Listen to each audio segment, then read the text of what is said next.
So now we will invite Dr. Ishan Roy from the Sherlin Ryan Ability Lab, Northwestern University, USA, who will kindly talk about using Cachexia to augment prognosis estimation of chimeric antigen receptor T-cell therapy in a multi-site study. The talk I'm going to give today is more clinical compared to some of the basic science endeavors in my lab. And so I'm a cancer rehab physician, and first of all, I have no disclosures. And so in cancer rehab, we're very downstream of many of the adverse events that happen due to cancer. And as a result, we tend to see the populations that are accumulating the most adverse events. And as a result, end up seeing the emerging cancer populations where adverse events have not quite been addressed clinically. One of those populations is the chimeric T-cell antigen T-cell therapy population. And so let me just explain a little bit about that. So this is where your T-cells are collected from you through apheresis. They're then reprogrammed for your specific cancer and then returned back to you. And so this has been a pretty effective therapy, a second line in a number of hematologic malignancies, about 50% response rate, although that does mean that another 50% of the patients are not responding well to it. And so Cachexia has not really been examined in this population to our knowledge, and so that's kind of the goal of this talk today. So when I first thought about this, we did a pilot study just at our institution at Northwestern University, partnering with Reem Karmali, who's a hematologic oncologist, focusing on the aggressive B-cell lymphoma population. We collected a bunch of cachexia factors in about 70 patients and focused specifically on the time right before these patients got the infusion, but after the T-cells had been collected. We looked at a few different measures of survival. One of them, of course, was progression-free survival. The other was overall survival. And then because I am function-focused in my clinical specialty, we looked at disability-free survival.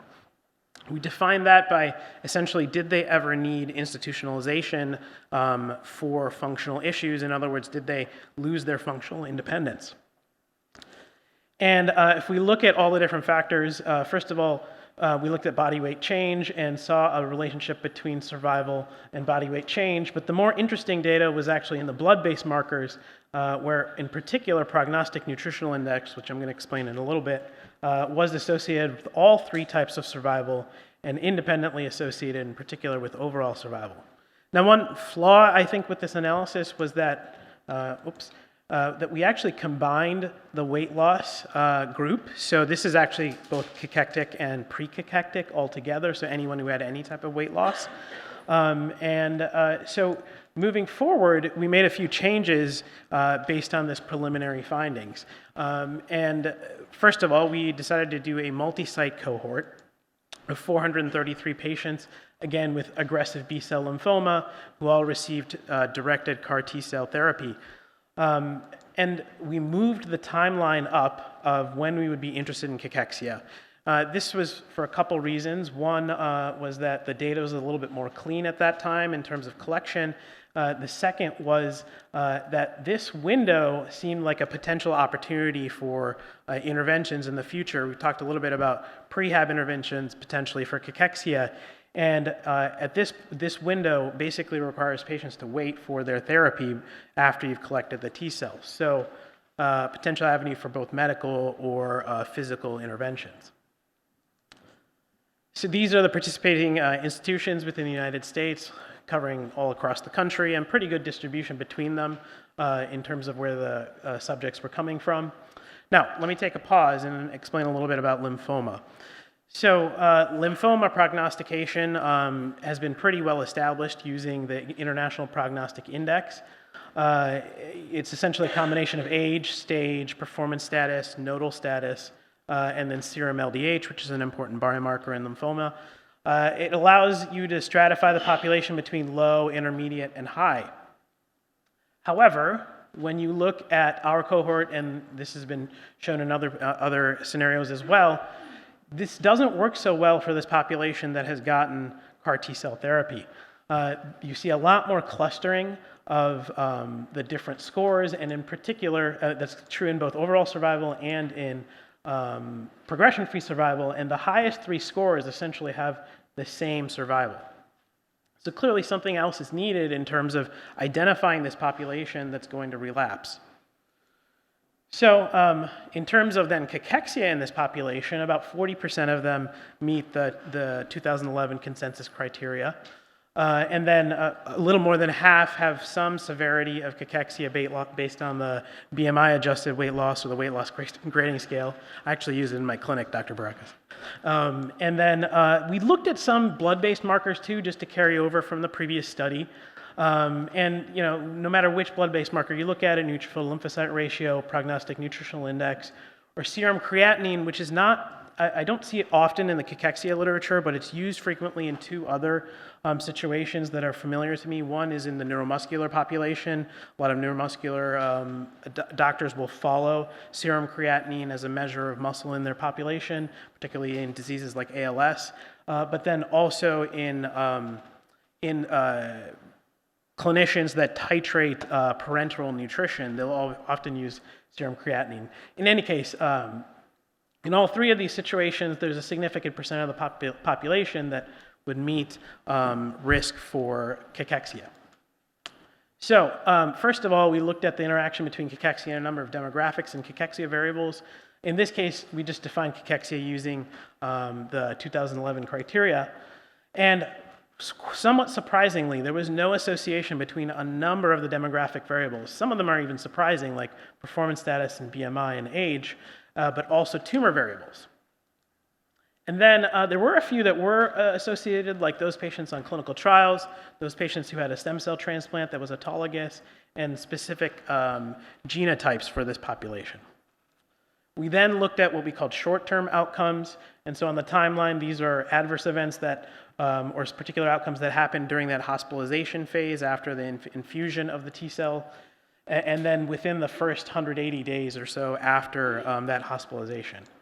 And again, surprisingly, there was no association between cachexia at apheresis and any of these short-term outcomes or adverse events. However, obviously, I'm here speaking today, so the meat of this is that, on the other hand, the long-term outcomes were clearly linked with cachexia. So first, using the consensus criteria, clearly progression-free survival and overall survival were affected, though the pre-cachectic population appeared to actually have a higher survival.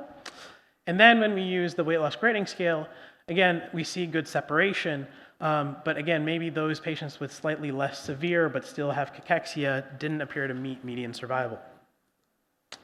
On the other hand, if we look at blood-based markers, not really much of a story this time around. At this earlier time point, creatinine was significant, but the hazard ratio was quite small. So, the next question was, we see furon criteria and weight loss grading scale in this case, both as potential options for estimating prognosis in this population. How can we potentially compare that? So we ran 2 different multivariate models. In this case, we ran these multivariate models, including a number of cancer variables and cachexia variables, but comparing furon criteria and WLGS. Importantly, furon criteria, this is binary. This is we treated this as an ordinal continuous variable. In this case, furon criteria was the higher hazard ratio within the model compared to weight loss grading scale. And that made it a little easier for us to consider, how do we incorporate this into prognostic scoring for the lymphoma oncologists. And so we made it quite simple. We said you can have binary cachexia and then just add it on IPI. So we now have a 0 to 6 scale. And if we look at the Kaplan-Meiers, we see much better stratification of progression-free survival and much better stratification of overall survival. If we want to look at that numerically, on the left is just the IPI alone. On the right is IPI plus cachexia. And so in particular here, with those higher scores now, which were all homogeneous, now we have much better stratification of those with worse disease, significant using a likelihood ratio test, also significant using area under the curve analysis with 5-year survival. So, this is retrospective data, and so I think the next question is whether you can use this as going forward to actually predict survival, so we need to validate this in a prospective data set. The second question is, why does it appear that blood-based markers are not useful 30 days beforehand, but are potentially useful immediately before someone has infusion done? The third is, why is it that pre-cachexic patients or patients with some lower severity of cachexia seem to have longer survival? And then fourth is, and this is something my lab is really focused on, is understanding the longitudinal value of all of these markers. In other words, as they change over time during the course of someone's disease, do they have the same value as this sort of instantaneous measure? And then the fifth, which I didn't go into and is the most interesting to me, is how do any of these markers predict disability or functional decline or recovery? And I'll tell you that the story is not exactly the same as just kind of a tease, but we're kind of early in the data analysis. And so with that, I'm happy to take any questions. These are all the different collaborators from all the different sites.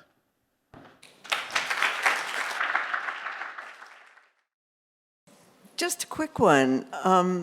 In this treatment plan, do you have any patients with a BMI of greater than 35 kilograms per meter squared? And is it perhaps that they're, like, I don't know anything about CAR T cells, but I don't know something about stem cell transplants, and their prognostic index has codes BMI greater than 35 as being a poor prognostic, so maybe way up in the corner. And I'm also really conscious of the fact that some of the population cohorts that we're studying in North America do have some really very heavy people in them. So yes, we do have people above 35, and I mean it's the American population, and having looked at that in particular, we do see that, and I think they may partially explain why there was no association between cachexia and BMI in the univariate analysis.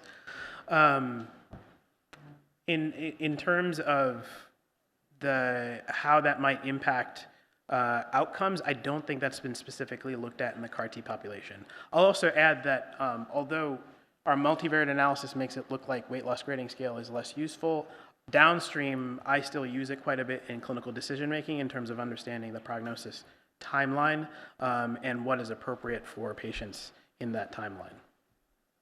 And a very similar question: is obesity, protective in a lymphoma population generally, or do we know? Sorry, I didn't hear you. Is obesity protective in a lymphoma population, or do we know? I don't think we know that in the lymphoma population either.